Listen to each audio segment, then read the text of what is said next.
అవిస్ హాస్పిటల్స్లో ఎలాంటి ట్రీట్మెంట్ ఉంటుంది? సో ఇందులో చాలా స్టేజెస్ కూడా ఉంటాయని చెప్పి వింటున్నాం. ఒక చిన్న సూది మార్గం ద్వారా ఒక వైర్ పంపించి ఆ సిరల్ని పూర్తిగా మూసేస్తూ ఉంటాము. అలాగే బంకను ఎక్కిస్తూ ఉంటాం, వీనాసీల్ అంటాం. లైఫ్ స్టైల్ మారింది, ఎక్కువసేపు కూర్చొని పనిచేస్తూ ఉంటారు. అలాగే ఒబెసిటీ, దీనివల్ల కూడా మనకి వారికోజ్ వెయిన్స్ అనేవి ఎక్కువగా చూస్తూ ఉంటాము. ఈ సిరలు లావుగా ఉబ్బి బయట కనిపిస్తేనే వారికోజ్ వెయిన్స్ అని కాదండి. మనకు ఎక్కువ శాతం చూసినట్టయితే వర్కౌట్స్ ఎక్కువ చేస్తూ ఉంటారు, బాడీ బిల్డింగ్. అలాంటి వాళ్ళల్లో కూడా వారికోజ్ వెయిన్స్ రావడానికి అవకాశాలు ఉంటాయి. టాల్ హైట్, ఒబెసిటీ, బరువు ఎక్కువ ఉండడం, ఎక్కువసేపు నిల్చొని ఎక్కువసేపు కూర్చొని పనిచేయడం వంశపారంపర్యంగా రావడానికి అవకాశాలు ఉంటాయి. స్టేజ్ 3 నుంచి వారికోజ్ వెయిన్స్ అనేది అస్సలు నెగ్లెక్ట్ చేయకూడదు. హాయ్ నమస్తే, నేను మీ ప్రత్యూష. సో ఈరోజు మనం జూబ్లీ హిల్స్లోని వెరికోస్ వైన్స్లోని బెస్ట్ హాస్పిటల్ అయిన అవిస్ హాస్పిటల్స్లో ఉన్నామన్నమాట. సో అందరికీ తెలిసిన విషయమే, బెస్ట్ వెరికోస్ వైన్స్ అవార్డు కూడా మనకి అవిస్ హాస్పిటల్కి పొందిందని. సో అయితే ఈ వెరికోస్ వైన్స్ రీసెంట్ టైమ్స్లో ప్రతి 100 మందిలో కంపల్సరీగా 30 మెంబర్స్ అయితే చూస్తున్నాం. సో అసలు ఎందుకు ఇంతగా మనకి వెరికోస్ వైన్స్ వస్తుంది, ఎలా వస్తుంది, ఎందుకు వస్తుంది, సో అవిస్ హాస్పిటల్లో ఎలాంటి ట్రీట్మెంట్ ఉంటుంది, ప్రొసీజర్ ఎలా ఉంటుంది, సో ఇవన్నీ కూడా మనం మాట్లాడి తెలుసుకుందాం. సో ఈరోజు మనతో పాటు డాక్టర్ అవినాష్ గారు మనతో పాటు ఉన్నారు. సార్తో మాట్లాడి మన విషయాలు తెలుసుకుందాం. నమస్తే సార్. నమస్కారం మేడం. ఎలా ఉన్నారు? I'm doing fine, thank you. So ఇన్ని రోజులు మనం ఈ వెరికోస్ వైన్స్ ఎందుకు వస్తుంది, ఎలా వస్తుంది అన్నీ కూడా తెలుసుకుందాం. బట్ మన ఎస్పెషల్లీ ఈ అవిస్ హాస్పిటల్స్లో ఎలాంటి ట్రీట్మెంట్ ఉంటుంది, సో ఇందులో చాలా స్టేజెస్ కూడా ఉంటాయని చెప్పి వింటున్నాం. సో ఏ స్టేజ్లో ఉన్న వారికి, ఎలాంటి పేషెంట్కి మీరు ఎలాంటి ట్రీట్మెంట్ అందిస్తున్నారు అంటే ఏం చెప్తారు? ఇప్పుడు ముందుగా చూసినట్లయితే మనకి ఈ మధ్య కాలంలో వారికోజ్ వెయిన్స్ అనేది చాలా కామన్ ప్రాబ్లం అనమాట. ఎందుకంటే లైఫ్ స్టైల్ మారింది, ఎక్కువగా సెడెంటరీ లైఫ్ స్టైల్, అంటే ఎక్కువసేపు కూర్చొని పనిచేస్తూ ఉంటారు. అలానే ఎక్కువగా కొంతమంది అయితే అసలు ఏం చేయకుండా స్పోర్ట్స్, ఒక ఫిజికల్ యాక్టివిటీ లేకుండా ఉండడం వల్ల బరువు పెరగడం వల్ల, అలాగే ఒబెసిటీ, దీనివల్ల కూడా మనకి వారికోజ్ వెయిన్స్ అనేవి ఎక్కువగా చూస్తూ ఉంటాము. సో వీళ్ళందరికీ కూడా మనకు ఇప్పుడు as per latest advancements endovascular techniques అంటాము. అంటే మినిమల్ యాక్సెస్, ఒక చిన్న సూది మార్గం ద్వారా ఒక వైర్ పంపించి ఆ సిరల్ని పూర్తిగా మూసేస్తూ ఉంటాము. అది రేడియో ఫ్రీక్వెన్సీ యూజ్ చేయడం వల్ల కానివ్వండి, అలాగే మనం లేజర్ వల్ల కానివ్వండి, ఈ టెక్నిక్స్ అన్నీ కూడా చాలా కంఫర్టబుల్ ఫర్ ద పేషెంట్. పొద్దునొచ్చి సాయంత్రానికి వెళ్ళిపోవచ్చు. అలాగే బంకను ఎక్కిస్తూ ఉంటాం, వీనాసీల్ అంటాం, గ్లూ. సో వీటిలన్నిటి వల్ల పేషెంట్స్ డిస్కంఫర్ట్ అనేది తగ్గిపోవడం, నెక్స్ట్ డే నుంచి వాళ్ళ పనులు చేసుకోగలగడం, ఇవన్నీ కూడా లేటెస్ట్ ప్రొసీజర్స్ వల్ల అడ్వాంటేజ్ అండి. ఓకే, అండ్ మీరు చెప్పింది కూడా కరెక్ట్ సార్. అంటే రీసెంట్ టైమ్స్లో చాలామంది ఇలా ఎక్కువసేపు కూర్చోవడం వల్ల కావచ్చు, చాలా ఎక్కువసేపు నిలబడడం వల్ల కూడా కావచ్చు, చాలా మందిలో వస్తుంది. బట్ ఇది నాలోనే ఈ ప్రాబ్లం ఉంది, నేను కూడా ఈ వెరికోస్ వైన్స్ ఒక పేషెంట్నే అని నాకెలా తెలుస్తుంది? ఇప్పుడు ముందుగా చూసినట్లయితే మనకు ఎర్లీ స్టేజెస్లో మనకు బయటికి ఏం కనిపించవండి. సో సిమ్టమ్స్ మాత్రమే ఉంటాయి. కొంతమంది కాళ్ళు బరువుగా అనిపించడం, పిక్కలు పట్టేసినట్టు అనిపించడం, దురదలు రావడం, తిమ్మిర్లు రావడం, సూదులు పొడుస్తున్నట్టు అనిపించడం కొంతమందికి ఉండొచ్చు. అలా అని చెప్పి అందరిలో ఇవి ఉండాలని ఏం లేదు. కొంతమందికి కొన్ని ఉంటాయి, కొంతమందికి ఏమీ ఉండవు, కొంతమందికి అన్నీ ఉంటాయి. ఇంకోటి గమనించాల్సింది ఏంటంటే, ఇవన్నీ ఉంటే కేవలం వెరికోజ్ వెయిన్స్ వల్లే ఉన్నట్టు కాదు, వేరే కారణాల వల్ల కూడా ఉంటుండొచ్చు. న్యూరోపతి అంటూ ఉంటాం. సో అంటే మీరు అన్నట్లే నాలో అదే రీజన్ కాకపోవచ్చు, వేరే రీజన్స్ కూడా అయి ఉండొచ్చు అని అంటున్నారు. అలాగే చాలామంది ఏంటంటే లైట్ తీసుకుంటూ ఉంటారు, ఇది ప్రాబ్లం కాదులే, చిన్న ప్రాబ్లం, రేపటికి మళ్ళీ నార్మల్ అయిపోతుంది అనుకుంటుంటారు. సో అలాంటి వారికి ఏం చెప్పదలుచుకున్నారు? మీకు ఎప్పుడైతే ఇలాంటి సిమ్టమ్స్ అనేవి ఎక్స్పీరియన్స్ చేస్తూ ఉంటారో, మీరు ముందుగా ఉన్న వెరికోస్ వెయిన్ స్పెషలిస్ట్ దగ్గర కన్సల్ట్ చేసి ముందుగా వచ్చి ఇనీషియల్గా డాప్లర్ స్కాన్ అనేది చేస్తూ ఉంటాము. దాన్ని బట్టి మనకు ఆ సిర్లు సైజ్ ఎంత ఉంది, అలాగే పర్ఫరేటర్ ఇన్కాంపిటెన్స్ అంటూ ఉంటాము, అవి ఉందా లేదా అనేది చూసుకొని మనకు కనిపించే దాన్ని బట్టి ఏ స్టేజ్లో ఉంది అనే దాన్ని బట్టి ఫర్దర్ ట్రీట్మెంట్ అనేది ప్లాన్ చేసుకుంటే మనం ఇది కాంప్లికేట్ అవ్వకముందే దీన్ని ఆపేసేయచ్చండి. ఓకే, ఈ డాప్లర్ స్కానింగ్ ఏంటి సార్? దీన్ని ఏమైనా ఎక్స్ప్లెయిన్ చేస్తారా? అల్ట్రాసౌండ్ డాప్లర్, వీనస్ డాప్లర్ అంటూ ఉంటాం. అంటే ఒక చిన్న స్కానింగ్ మెషిన్ ద్వారా మన కాళ్ళల్లో ఉన్న సిరుల్ని స్కాన్ చేసి మనకు దాని వెడల్పు ఎంత ఉంది, అలాగే దాని లోపల నుంచి చెడు రక్తం పైకి సరిగ్గా వెళ్తుందా లేకపోతే రిటర్న్ వచ్చేస్తుందా అనేది చూస్తూ ఉంటాము. అలాగే కాళ్ళల్లో మనకు కాలు మొత్తంలో రకరకాల ఏరియాస్లో మనకు పర్ఫరేటర్స్ అంటూ ఉంటాం. అంటే లోతుగా ఉండే సిరుల నుంచి దగ్గరగా ఉండే సిరులకి రక్తం అనేవి ఫ్లో అవుతూ ఉంటుంది అనమాట, పర్ఫరేటర్స్. ఇవి ఉంటే ఎక్కడుంది, ఎంత ఉంది అనేది చూసుకొని దాన్ని బట్టి ఫర్దర్ ట్రీట్మెంట్ అనేది ప్లాన్ చేసుకోవడానికి వీలవుతుంది. అంటే ఇప్పుడు ట్రీట్మెంట్లో కూడా ఒక్కొక్కరికి ఒక్కొక్క డిఫరెంట్, అంటే వాళ్ళు ఏ స్టేజ్లో ఉన్నారు దాని బేసిస్తోనే మీరు ట్రీట్మెంట్ అందిస్తారు కదా. సో మనకి సిమ్టమ్సే ఒక గ్రీన్ కలర్లో మొత్తం బ్లడ్ అంతా ఫామ్ అయిపోయి ఇక ఉబ్బినట్లు కనిపిస్తూ ఉంటుంది. ట్రీట్మెంట్ అయిపోయిన తర్వాత నార్మల్ లెగ్స్ లాగే ఉంటాయా, లేదంటే ఏమైనా ఈ కుట్లు కావచ్చు, ఇలాంటివి ఉండిపోతూ ఉంటాయి? ఒకటి గుర్తుపెట్టుకోవాల్సింది ఏంటంటే మనకు ఈ సిర్లు లావుగా ఉబ్బి బయటకు కనిపిస్తేనే వారికోజ్ వెయిన్స్ అని కాదండి. కొంతమంది శరీరతత్వం రీత్యా కొంతమంది కనిపిస్తాయి, కొంతమందికి బయటకు కనిపించవు. కనిపించకుండా కూడా వెరికోజ్ వెయిన్స్లో ఏవైతే మార్పులు వస్తూ ఉంటాయో, ఏవైతే సిమ్టమ్స్ ఉంటాయో వాళ్ళల్లో కూడా అలాగే ఉంటుంది. అది కూడా వెరికోజ్ వెయిన్సే. సో ఏమవుతుంది అంటే మనకు ఇనీషియల్ స్టేజెస్లో ముందుగా మాట్లాడుకున్నట్టు ఈ సిమ్టమ్స్ అన్నీ రావడం, కాలు నొప్పులు, బరువు అనిపించడం, పిక్కలు పట్టేయడం, దురదలు, తిమ్మిర్లు, సూదులు కూడా వస్తున్నట్టు అనిపించడం. అలాగే స్టేజ్ 1కి వచ్చేసరికి సన్నగా చర్మం పైన సన్నగా సిర్లు అనేవి కనిపిస్తూ ఉంటాయి. స్టేజ్ 2లో మనకు లావుగా కనిపిస్తూ ఉంటాయి. స్టేజ్ 3కి వచ్చేసరికి లావుగా ఉండి కాలు వాపు కూడా ఉంటుందన్నమాట. స్టేజ్ 4కి వచ్చేసరికి చర్మం అంతా కూడా కాలు చేసినట్టు నల్లగా అయిపోయి ఉంటుంది. స్టేజ్ 5కి వచ్చేసరికి చిన్న పుండు పడి మానడం, అలాగే స్టేజ్ 6లో పుండు అనేది మానకుండా ఉండడం అనేది జరుగుతూ ఉంటుంది. సో ఈ స్టేజెస్ ప్రకారం చూసినట్లయితే మనకు స్టేజ్ 3 నుంచి మనకు వారికోజ్ వెయిన్స్ అనేది అస్సలు నెగ్లెక్ట్ చేయకూడదు. At the same time initial స్టేజెస్లో ఉండి కూడా కొంతమంది బాగా ఇబ్బంది పడుతూ ఉంటారు. అలాంటి వాళ్ళకు కూడా ఒక శాశ్వత మార్గం అనేది కంపల్సరీ అండి. ఓకే. అండ్ ట్రీట్మెంట్లో కూడా మనం లేజర్ ట్రీట్మెంట్ కూడా చేస్తూ ఉంటారు కదా, అది పెయిన్ఫుల్ ఉంటుందా సార్? అంటే చాలా మినిమల్ డిస్కంఫర్ట్ అండి. అది పెయిన్ అని చెప్పడం కంటే డిస్కంఫర్ట్ అని చెప్పగలుగుతాం. ఓకే, ప్రొసీజర్ ఒక హాఫ్ అన్ అవర్లో అయిపోతూ ఉంటుంది. రేడియో ఫ్రీక్వెన్సీ అబ్లేషన్ అంటూ ఉంటాం. ఒక హాఫ్ అన్ అవర్లో అయిపోతుంది. ఎక్కడ కట్ చేయడం, కుట్లేయడం, మత్తివ్వడం లాంటిది ఉండదు. అయిపోయిన తర్వాత సాయంత్రం ఒక 2-3 గంటల్లో ఇంటికి వెళ్ళిపోవచ్చు. నెక్స్ట్ డే నుంచి వాళ్ళ పనులు హ్యాపీగా చేసుకోవచ్చు అండి. ఓకే. ఈ డాప్లర్ స్కానింగ్ కూడా మనకి బయట బాగా ఎక్కువ కాస్ట్ చేస్తూ ఉంటారు బయట హాస్పిటల్స్తో కంపేర్ చేస్తే, బట్ మన ఆవిస్ హాస్పిటల్లో ఫ్రీగా చేస్తున్నారు అని విన్నాం. నిజమేనా? నిజమేనండి. ఎలా సాధ్యమవుతుంది మీకు అలా? ఇప్పుడు చూసినట్లయితే మనకు అవిస్ హాస్పిటల్కి వచ్చే పేషెంట్స్ చాలా దూరం నుంచి వస్తూ ఉంటారండి. ఆల్మోస్ట్ 6 hours 12 hours ట్రావెల్ చేసి కూడా వస్తూ ఉంటారనమాట, అది పనిగా వచ్చి చూపించుకోవడానికి. సో అలాంటప్పుడు అంత దూరం నుంచి వచ్చినప్పుడు పేషెంట్స్కి ఇంకొక దగ్గరికి స్కాన్ కోసం అని చెప్పి ఇంకో దగ్గరికి పంపించి, అది నేను ఇఫ్ ఐఎమ్ నాట్ రాంగ్ హైదరాబాద్లో ఎక్కడా కూడా 4,000 రూపీస్ తక్కువ ఎవరు చేయరండి డాప్లర్ వీనస్ అనేది. అదంతా కూడా burden on the patient. So ఇప్పుడు ఒక ప్రాబ్లం ఉంది, ఆ ప్రాబ్లం ఉందని తెలుసుకోవడానికి అంత ఖర్చు పెట్టడం అనేది కరెక్ట్ కాదు. ఏదైతే ఖర్చు ఉందో ట్రీట్మెంట్ మీద ఖర్చు పెడితే దట్ మేక్స్ సెన్స్. సో అదంతా కూడా పేషెంట్కి ఒక బర్డెన్ లాగా ఉండకుండా ఉండడానికి మన దగ్గరే డాప్లర్ అనేది చేసి, ఇందాక మాట్లాడినట్టు మనకు ఏమేమి ఫైండింగ్స్ ఉన్నాయి అనేది క్లియర్గా ఎక్స్ప్లెయిన్ చేసి పేషెంట్కి నెక్స్ట్ స్టెప్ ట్రీట్మెంట్ అనేది ప్లాన్ చేసి ఈవినింగ్కి పంపిస్తాం. Nice sir. So not only Doppler scanning and also మీరు ఈ గ్రామీణ ప్రాంతాల్లో, మనకు తెలిసిన విషయమే, గ్రామీణ ప్రాంతాల్లో ఏంటంటే పెద్దవాళ్ళు వాళ్ళకు ఉన్నప్పటికీ ఏంటి మీ లెగ్స్ పైన అలా ఉంది అంటే అది ఏముందిలే నార్మల్, ఎక్కువ పొలంలో వర్క్ చేయడం వల్ల ఇలా చేయడం వల్ల వస్తుందని లైట్ తీసుకుంటుంటారు. సో అలాంటి ప్లేసెస్ కూడా మీరు వెళ్ళి ఫ్రీ మీరు క్యాంప్స్ కండక్ట్ చేసి వాళ్ళకి అవేర్నెస్ కల్పిస్తూ వాళ్ళకి అక్కడ ఫ్రీగా ట్రీట్మెంట్ కూడా అందిస్తున్నారని విన్నాం. సో దాని గురించి ఏమైనా ఎక్స్ప్లెయిన్ చేస్తారా? ఇప్పుడు చూసినట్లయితేనండి మనకు అర్బన్ పాపులేషన్ అంటే సిటీల్లో, టౌన్లో ఉండే వాళ్ళు అవగాహన కొంతవరకు ఎక్కువగా ఉంటుంది. సో దానివల్ల వాళ్ళు ఎర్లీ స్టేజెస్లో వస్తూ ఉంటారు. బట్ గ్రామీణ ప్రాంతాలకు వచ్చేసరికి మోస్ట్ ఆఫ్ ద టైం మేము ఎక్కువగా పేషెంట్స్ చూస్తుంది కాంప్లికేటెడ్ స్టేజెస్, అంటే పుండ్లుతో ఉంటుంటారు అనమాట. సో అందుకనే we have taken this initiative to go in to interior parts and ఈ పేషెంట్స్కి ఎడ్యుకేట్ చేయడం అనేది, అలాగే తీవ్రత ఎక్కువ ఉన్న వాళ్ళకి వైద్యం అనేది ఎట్ మినిమల్ రేట్స్ అనేది చేస్తూ ఉంటాము. In fact that is a gesture, good will అని చెప్పచ్చు అవిస్ హాస్పిటల్ సైడ్ నుంచి రూరల్ హెల్త్ కోసం. ఓకే. నేను విన్నది ఏంటంటే చాలా మందికి ఉన్న డౌట్ ఏంటంటే ఇవి రావడం వల్ల చనిపోతారు, ఇది చాలా సివియర్ ప్రాబ్లం అని కొంతమంది అనుకుంటుంటే, ఇంకొంతమంది ఏంటంటే లైట్లే ఏముంది, జస్ట్ లెగ్స్ పైనే కదా చిన్న కనిపిస్తుంది అంతే కదా, దాన్ని ఏముంది అని కొంతమంది అనుకుంటుంటారు. సో ఇందులో ఏది మిత్ అంటారు?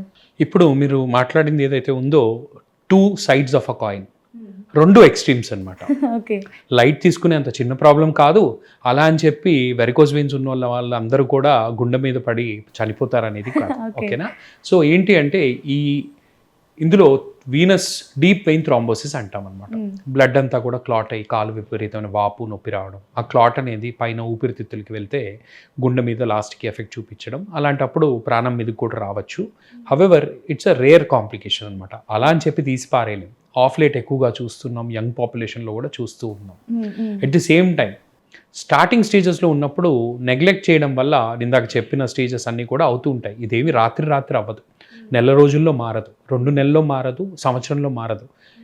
ఇన్ఫ్యాక్ట్ చాలా టైం ఇస్తుంది నెగ్లెక్ట్ చేయకుండా ఉండడానికి. అలాంటప్పుడు మనం దానికి తగ్గ జాగ్రత్తలు అనేది ఖచ్చితంగా తీసుకోవాలి. ఎస్.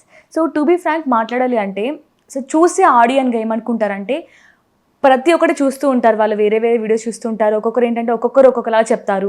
సో కొంతమంది సీరియస్ ఇష్యూ అంటారు, కొంతమంది అసలు ఇష్యూనే కాదు అంటారు, కొంతమంది హైట్ ఎక్కువగా ఉండడం, మనమే మాట్లాడుకుంటున్నాం హైట్ ఉన్న ప్రాబ్లమే, కూర్చున్న ప్రాబ్లమే, నిల్చున్న ప్రాబ్లమే, వెయిట్ ఎక్కువ ఉన్న ప్రాబ్లమే అని. బట్ మీరు ఇలా అనుకొని వదిలేసే వారికి అవిస్ హాస్పిటల్స్ నుంచి ఏం చెప్పాలనుకుంటున్నారు? ఇప్పుడు మాట్లాడుకున్నట్టయితే వారికోజ్ వెయిన్స్కి కొన్ని రిస్క్ ఫ్యాక్టర్స్ ఉంటాయి. ఒకటి టాల్ హైట్, ఒబేసిటీ, బరువు ఎక్కువ ఉండడం, అలాగే ఎక్కువసేపు నిల్చొని ఎక్కువసేపు కూర్చొని పనిచేయడం, అలానే హెరిడిటరీ రిస్క్ ఫ్యాక్టర్స్ అంటే వంశపారంపర్యంగా రావడానికి అవకాశాలు ఉంటాయి. ఇవన్నీ కూడా జెంట్స్. ఉమెన్కి వచ్చేసరికి ప్రెగ్నెన్సీలో వచ్చి పెరగడం, అలాగే మెనోపాజ్ ఏజ్ గ్రూప్లో ఉన్న వాళ్ళకి హార్మోనల్ ప్రభావం వల్ల కూడా, ఎఫెక్ట్ వల్ల కూడా ఇవి రావడానికి వీలవుతాయి. వీటిల్లో మాడిఫైయబుల్ రిస్క్ ఫ్యాక్టర్స్ ఎన్ని ఉన్నాయో చూసుకోవాలి మనం. అంటే మన చేతిలో మనం చేయగలిగేది ఏంటి? ఒకటి, ఇప్పుడు పొడుగ్గా ఉన్నాం, దానికి ఎవరం ఏం చేయలేం. సో ఈ వారికోజ్ వెయిన్స్ ఏమైనా డెవలప్ అవ్వడం స్టార్ట్ అయితే ఇనీషియల్ స్టేజెస్లో స్టాకింగ్స్ వాడడం, సో దట్ పెరగకుండా ఉండగలదు. ఇప్పుడు బరువు ఎక్కువ ఉన్నారు, ఖచ్చితంగా బరువు అనేది తగ్గాలి. హవెవర్ గుర్తుపెట్టుకోవాల్సింది ఏంటంటే బరువు తగ్గడం వల్ల వచ్చిన సిరులు తగ్గిపోవు. ట్రీట్మెంట్ చేయించుకోవడం వల్ల మళ్ళా తిరిగి రావడానికి అవకాశాలు తగ్గుతాయి. ఓకేనా? So long time sitting, long time standing. So అంతసేపు నిల్చోనో లేకపోతే కూర్చొని ఉండడం వల్ల రక్తం అనేది పూలప్ అయిపోతుంది కాళ్ళల్లో. సో దాన్ని అవాయిడ్ చేయాలి. సో అలాంటప్పుడు ఏం చేయాలి? ఎక్కువసేపు నిల్చొని పనిచేస్తున్నాం, హాఫ్ అన్ అవర్ నిల్చొని పనిచేస్తున్నాం, ఒక 5 minutes, హాఫ్ అన్ అవర్ కూర్చొని పనిచేస్తున్నాం, లేచి బ్రిస్క్ వాక్ కొంత దూరం నడిచి వచ్చి రావడం, దానివల్ల ఈ బ్లడ్ పూలింగ్ అనేది అవాయిడ్ చేయడం వల్ల వారికోజ్ వెయిన్స్ రావడానికి కూడా అవకాశాలు తగ్గుతాయి. సో ఇవన్నీ కూడా మాడిఫైబుల్ చేంజెస్ అనమాట. ఓకే. అండ్ మీరు ఇందాక అన్నారు అంటే బరువు తగ్గడం వల్ల రాకుండా ఉండదు కానీ బట్ ట్రీట్మెంట్ అయిపోయిన తర్వాత మళ్ళీ రాకుండా మనం తగ్గించుకోవచ్చు అంటున్నారు. అంటే దాని అర్థం పెట్టి మరి ట్రీట్మెంట్ చేసిన తర్వాత కూడా మళ్ళీ వచ్చే ఛాన్సెస్ ఉంటాయనా? అంటే మనకు చేసిన తర్వాత బరువు అనేది తగ్గకపోవడం వల్ల తిరిగి ఆ ప్రెషర్ అనేది పడి వెయిన్స్ ఓపెన్ అప్ అవ్వడానికి అవకాశాలు ఉంటాయి. సో అందుకే ట్రీట్మెంట్ అయిన తర్వాత బరువు తగ్గాలి కంపల్సరీగా. ఓకే. అంటే సక్సెస్ రేట్ ఎంత ఉంటుంది సార్ ఇందులో? ఇన్ఫ్యాక్ట్ మా దగ్గర చూసినట్లయితే మా సక్సెస్ రేట్ 98% అని చెప్పగలుగుతామండి. ఓకేనా? ఎందుకంటే మన దగ్గర complete end to end vein care అనమాట. వచ్చినప్పటి నుంచి స్కాన్ చేసి, ట్రీట్మెంట్ చేసి, ఏమేం చేయాలి, ఏమేం చేయకూడదు, దానికి తగ్గట్టు మనం పేషెంట్కి కంప్లీట్ ఎడ్యుకేషన్ ఇచ్చి పంపిస్తూ ఉంటాం. సో అలానే మన దగ్గర రికరెన్స్ అనేది కూడా చాలా తక్కువ అండి. ఓకే. సో ఇప్పుడు 98% మీరు సక్సెస్ రేట్ చెప్తున్నారు. ఆ 2% ఎక్కడ మిస్ అవుతుంది? అంటే పేషెంట్ ఏ స్టేజ్లో రావడం వల్ల అలాంటి ఎక్కువ ప్రాబ్లమ్స్ ఉంటుంది? సో ఇన్ఫ్యాక్ట్ చెప్పాలి అంటే this a very good question. So patient compliance is very important. So post procedure అయిపోగానే మన పని అయిపోయినట్టు కాదు. సో పోస్ట్ ప్రొసీజర్ తీసుకోవాల్సిన జాగ్రత్తలు తీసుకోవాలి. పోస్ట్ ప్రొసీజర్ స్టాకింగ్స్ అనేది 3 to 4 months కంపల్సరీ చెప్తూ ఉంటాము. సో ఆ స్టాకింగ్స్ అనేది సరిగ్గా వాడాలి. At the same time weight loss అనేది కంపల్సరీ.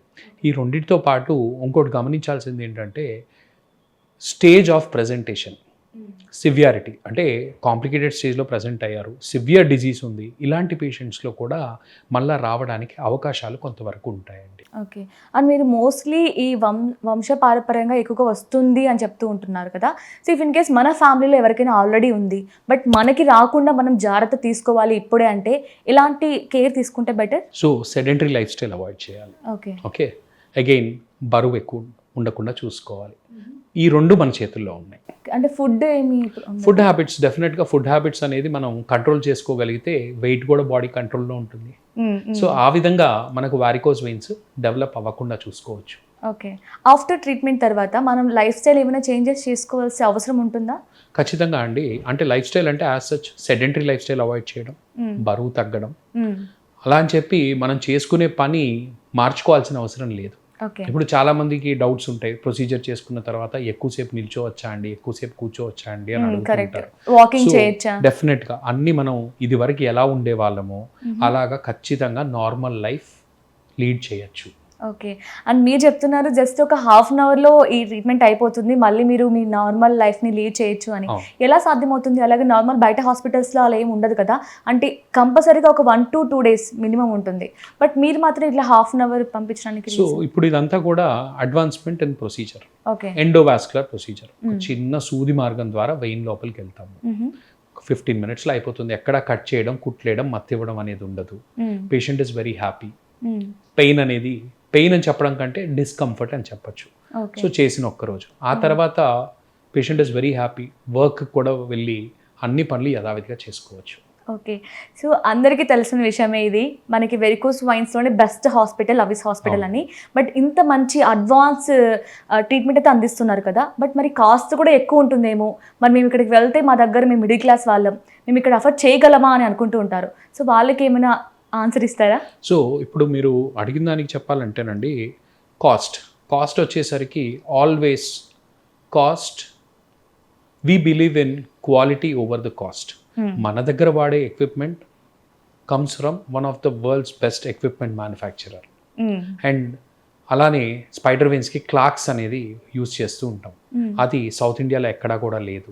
ఇన్ఫ్యాక్ట్ చెప్పాలి అంటే ఇండియాలో very few centres have it. Equipment కూడా చాలా కాస్ట్లీ బ్రెజిల్ నుంచి, because the quality is like that. So ఇప్పటి వరకు మనం మాట్లాడింది నాకు అర్థమైంది ఏంటంటే, మనం ఎక్కువగా స్ట్రెస్ తీసుకోవడం వల్ల, మన బాడీ ఎక్కువ బరువు లెగ్స్ పైన పడడం వల్ల కూడా ఈ ప్రాబ్లం వచ్చే ఛాన్సెస్ చాలా ఉన్నాయని వింటున్నాం. సో బట్ జిమ్ చేసే వాళ్ళు ఏంటంటే ఎక్కువగా లెగ్స్ పైనే వాళ్ళది మొత్తం డిపెండ్ అయి ఉంటుంది కదా, అంటే వెయిట్ ఎక్కువగా ఎత్తడం వల్ల లెగ్స్ పైన ఎక్కువ భారం పడుతుంది. సో వాళ్ళలో కూడా ఈ ప్రాబ్లం వచ్చే ఛాన్సెస్ ఎక్కువగా ఉంటాయి. డెఫినెట్లీ అండి. మనకు ఎక్కువ శాతం చూసినట్టయితే జిమ్ వర్కౌట్స్ ఎక్కువ చేస్తూ ఉంటారు, బాడీ బిల్డింగ్. అలాంటి వాళ్ళల్లో కూడా వారికోజ్ వెయిన్స్ రావడానికి అవకాశాలు ఉంటాయి. ఎందువలన అంటే ఈ వెయిట్స్ ఎత్తడం వల్ల మనకు అబ్డామిన్, పొత్తి కడుపు మీద ప్రెషర్ అనేది పెరిగి ఆ ప్రెషర్ అంతా కూడా సిరిల్ మీద ట్రాన్స్మిట్ అయ్యి మనకు వాల్వ్స్ అనేవి డ్యామేజ్ అవ్వడం వల్ల ఈ వారికోజ్ వెయిన్స్ అనేవి డెవలప్ అవ్వడానికి అవకాశాలు ఉంటాయి. సో ఈ వారికోజ్ వెయిన్స్ ఎప్పుడైతే వస్తాయో వెయిట్ లిఫ్టింగ్ అనేది అవాయిడ్ చేస్తే మంచిది. ఓకే. సో ఇప్పుడు ఒకవేళ వాళ్ళలో ఆల్రెడీ ప్రాబ్లం వచ్చింది, ట్రీట్మెంట్ చేయించుకున్నారు, మళ్ళీ జిమ్ చేయకుండా మొత్తం అవాయిడ్ చేసేయాలా, లేదంటే ఏమైనా కొన్ని కేర్ తీసుకొని క్లోజ్ చేస్తే బెటర్? ఇప్పుడు చేయించుకున్న తర్వాత initial time period, for example for ఒక 2 months 3 months వరకు హెవీ వెయిట్ లిఫ్టింగ్ అవాయిడ్ చేస్తే మంచిది. However after 3 to 4 months they can resume back to their normal body building activities. Okay. And normal లైఫ్లో అసలు మాకు మళ్ళీ కాకుండా అసలు రాకుండా ఉండాలి, మేము ఎలాంటి లైఫ్ని లీడ్ చేస్తే మనకు వెరికోస్ వెయిన్స్కి ప్రాబ్లం రాదు అనుకుంటే ఎంత టైం వాకింగ్ చేయాలి, ఎలాంటి ఫుడ్ తీసుకోవాలి, ఇవి ఏమైనా జాగ్రత్తలు చెప్తారా? ఇప్పుడు రీసెర్చ్ ప్రకారం వెళ్ళినట్టయితే vitamin C rich foods, vitamin E rich foods, ఇవన్నీ కూడా వారికోజ్ వెయిన్స్కి హెల్ప్ చేస్తాయి అంటుంటారు. ఓకే. అలానే వాకింగ్, బ్రిస్క్ వాకింగ్, ఎవ్రీడే ఒక ½ an hour brisk walking definitely helps in relief of symptoms. Varicose vein సిమ్టమ్స్ని రిలీఫ్ వస్తూ ఉంటుంది. స్విమ్మింగ్ కానివ్వండి, జాగింగ్ కానివ్వండి, ఇవన్నీ కూడా ఖచ్చితంగా వారికోజ్ వెయిన్స్ ఉన్న వాళ్ళకి సిమ్టమాటిక్ రిలీఫ్ అనేది వస్తూ ఉంటుందండి. Yeah, nice sir, thank you so much sir. అంటే ఎలాంటి ట్రీట్మెంట్ అందిస్తున్నారు ఏవిస్ హాస్పిటల్స్లో, అంటే ఎలాంటి లైఫ్ స్టైల్ని చేంజెస్ చేసుకోవాలి, ఇవన్నీ కూడా చాలా చక్కగా ఎక్స్ప్లెయిన్ చేశారు. Thank you so much sir. Thank you.